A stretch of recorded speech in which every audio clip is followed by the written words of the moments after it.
الرحمن الرحيم هذا بيان للناس وهدى وموعظة للمتقين ولا تهنوا ولا تحزنوا وأنتم الأعلون إن كنتم مؤمنين صدق الله العلي العظيم۔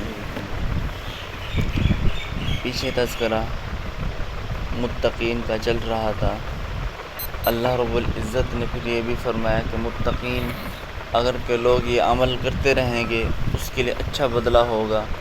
کیا بدلہ اللہ پاک عطا فرمائیں گے؟ انعام کیا عطا فرمائیں گے؟ جنت، ایسی جنت جس کی بہتے ہوئے نہریں ہوں گی، اور وہ نہریں آج کل تک موسموں تک باقی نہیں رہیں گی بلکہ ہمیشہ تک وہ تر و تازہ سرسبز و شاداب رہیں گی۔ تو یہ متقین کو اللہ رب العزت نے ایک انعام کے طور پر بتایا کہ اگر تم یہ عمل کر لو گے، میری تکمیل کر لو گے۔ دوسری بات، دین اور اسلام نام بھی اتباع کا ہے، عقل کا نام نہیں ہے۔ جہاں پر انسان، دیکھو اس بات سے یہ بات ذہن میں آئی کہ انسان کے جو حواس خمسہ ہیں، حواس خمسہ یعنی ہاتھ، پاؤں، آنکھ، کان، یہ جو چیزیں ہیں، ان سے بھی ایک علم حاصل ہوتا ہے۔ اب ہاتھ نے اس موبائل کو چھویا، ہاتھ کو یہ پتہ چلا کہ یہ ایک چیز ہے، یہ ایک پلاسٹک کی چیز ہے، یہ ٹھوس چیز ہے۔ میری آنکھوں نے یہ دیکھا یہ ایک آلہ ہے فون کرنے کا، میرے کانوں نے یہ سنا کہ ہاں یہ ایک ایسا آلہ ہے جس کے ذریعے ہم کال کرتے ہیں، ایک دوسرے سے رابطہ کیا جاتا ہے، میں اس کے ذریعے اپنے کانوں سے سن لیتا ہوں۔ تو یہ چیزیں ہمیں ہاتھ سے بھی معلوم ہوگی، کان سے بھی معلوم ہوگی، مجھے آنکھوں کے ساتھ بھی علم حاصل ہوگا۔ اب کچھ ایسا علم ہوتا ہے جو ہاتھوں سے علم حاصل ہو جاتا ہے، اس کو ہاتھ لگانے سے علم حاصل ہو جاتا ہے۔ کچھ ایسی چیزیں ہوتی ہیں جس کو دیکھنے سے علم حاصل ہو جاتا ہے، کچھ چیزیں ایسے ہوتی ہیں ان کو سننے سے علم حاصل ہو جاتا ہے، اور کچھ چیزیں ایسی ہوتی ہیں نہ تو وہ دیکھنے سے، نہ وہ سننے سے، نہ ہی وہ ہاتھ لگانے سے، چھونے سے پتہ چلتا ہے، بلکہ وہ دوسری چیز عقل کے ذریعے اس کو لیا جاتا ہے۔ مثال کے طور پر میں نے ہاتھ اور کان کے ساتھ اور آنکھوں کے ساتھ یہ موبائل تو دیکھ لیا، اب عقل نے یہ فیصلہ کرنا ہے کہ یہ بھائی یہ موبائل کب بنا تھا، وہ کس لیے بنا تھا، بنایا کس نے ہے، اور یہ چیز نہ تو میری آنکھ نے سوچنی ہے، یہ چیز نہ تو میرے کان نے سوچنی ہے، یہ سوچ گی تو عقل سوچے گی۔ اب ہمیں یہ بات پتہ چلی ہر چیز کا عمل مختلف ہے۔ اب کان کی قوت یہ ہے کہ وہ سنے گی، اب کان کے اندر یہ طاقت نہیں ہے کہ وہ دیکھے کہ میں یہ کر لوں کہ میں اب آنکھیں بند کر لیتا ہوں، میں تب تک آپ سے بات نہ کر لوں گا جب تک میں کان سے نہ دیکھوں۔ بھی کان کی تو قوت نہیں ہے، کان کی قوت تو سماع ہے، وہ تو سننے کی طاقت رکھتا ہے، اس کی زیادہ طاقت نہیں رکھتا۔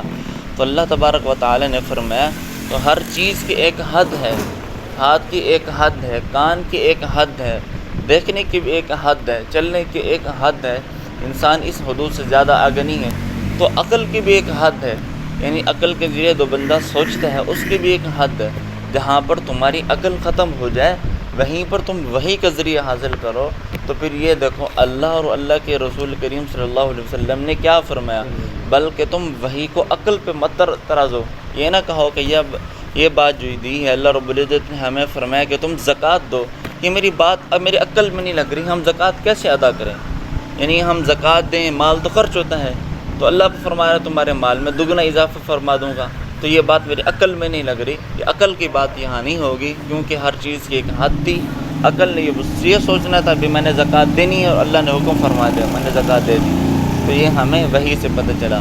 اب یہ بات کیا پتہ چلی، اسلام کسے کہتے ہیں؟ اتباع کا نام ہے، اسلام دین اتباع کا نام ہے، اپنی منمانی کا نام نہیں۔ اپنی عقل پر جو بندہ چلے گا، عقل اس کی غلط فیصلہ کرے گی، تو اس لیے وہ دین سے بھی اسلام سے پھر گمراہ رہے گا۔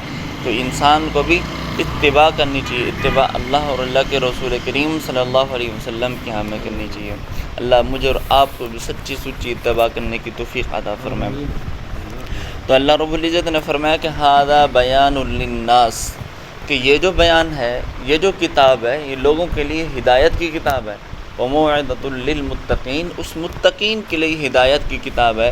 بعض لوگ یہ کہتے ہیں قرآن مجید تو قصہ کہانی کی کتاب ہے، اس کے اندر تو یوسف علیہ السلام کا قصہ ہے، اس کے اندر اصحاب کہف کا قصہ ہے، اس کے اندر شعیب قوم لوط کا قصہ ہے، اس کے اندر قوم شعیب کا قصہ ہے۔ یہ قصے کہانی کی کتاب نہیں ہے، یہ کتاب ہماری آخر تا قیامت تک یہ کتاب ہدایت کی کتاب ہے، روشنی کی کتاب ہے۔ ہمیں جو کچھ اس سے ملنا ہے تا قیامت تک اس کے اندر اللہ رب العزت نے ہمیں سب کچھ نصیحتیں فرما دی ہیں۔ ھذا بیان للناس وہدی وموعظۃ للمتقین۔ تو یہ کتاب بڑی اعلیٰ کتاب ہے، اس کو چھونا بھی ثواب، اس کو پڑھنا بھی ثواب۔ بعض علماء نے یہ لکھا اس کتاب کو ہر مسلمان پر فرض ہے یہ پڑھے، اس کو سمجھے، اس کو پڑھے اور سمجھنا یہ فرض ہے۔ عالم بننا یہ فرض نہیں ہے، بلکہ قرآن پاک کا پڑھنا اور اس کا سمجھنا یہ فرض ہے۔ آگے فرمایا وَلَا تَهِنُوا وَلَا تَحْزَنُوا وَأَنْتُمُ الْأَعْلَوْنَ إِن كُنتُم مُؤْمِنِينَ۔ اصل میں یہ واقعہ غزوہ احد کے بارے میں تھا کہ غزوہ احد کے بارے میں نے مسلسل بیان بھی کیا ہے، لیکن سرسری طور پر اب بیان کر دوں کہ غزوہ احد میں جب مسلمانوں کو شکست ہوئی، جب آپ صلی اللہ علیہ وسلم نے اصحاب کو فرمایا کہ تم نے اس مورچے پر کھڑا ہونا ہے، ہٹنا نہیں ہے، چاہے شکست ہو چاہے فتح ہو، تم نے اس جگہ کو تم نے نہیں چھوڑنا۔ لیکن مسلمانوں نے یہ جب دیکھا صحابہ کرام رضوان اللہ تعالی اجمعین نے کہ اب تو وہ کفار اسے پشت ہو گئی ہے، پیٹھ پھیر کر بھاگ گیا، اب تو کوئی نہیں آنے والا، جو مال غنیمت تھا وہ اس کو حاصل کرنے کے لیے چلے گئے، تو اب تو بھی کفار تو چلے گئے ہیں، چند صحابہ وہاں ٹھہرے تو کچھ صحابہ وہ مال غنیمت کے لیے حاصل کرنے کے لیے چلے گئے۔ غیر متوقع حملہ تھا، تو اللہ رب العزت نے تو مسلمانوں سے فرمایا وَلَا تَحْزَنُوا وَأَنْتُمُ الْأَعْلَوْنَ۔ اب تمہیں گھبرانے کی بات نہیں ہے، اب تم ڈر مت جاؤ، یہ کیونکہ جو بندہ میدان جنگ میں آتا ہے دو چیزیں ہیں، یا تو اس کو فتح ہوگی یا تو اس کو شکست ہوگی، یا تو وہ غازی بن کر لوٹے گا یا تو پھر وہ شہید ہو جائے گا۔ وَلَا تَهِنُوا وَلَا تَحْزَنُوا، تم غمگین مت ہو، وَأَنْتُمُ الْأَعْلَوْنَ إِن كُنتُم مُؤْمِنِينَ، اگر تم مؤمنین ہو تو پھر میں تمہیں غلبہ دوں گا، تم پریشان اور خوف زدہ مت ہو کہ ہمیں شکست ہوگی یا فلان ہوا ہے، ایسی کوئی بات نہیں ہے، کیونکہ جنگ کے اندر شکست اور فتح تو ہوتی رہتی ہے، تو آپ نے دین کے دامن کو نہیں چھوڑنا، رسول اللہ صلی اللہ علیہ وسلم کے تم نے ساتھ رہنا ہے، ان کے ساتھ کو نہیں چھوڑنا، تم نے ہی اس پر ڈٹے رہنا۔ اللہ رب العزت مجھے اور آپ کو دین کی صحیح رسول کریم صلی اللہ علیہ وسلم کی اتباع کرنے کی توفیق عطا فرمائے۔ وما علینا الا البلاغ المبین۔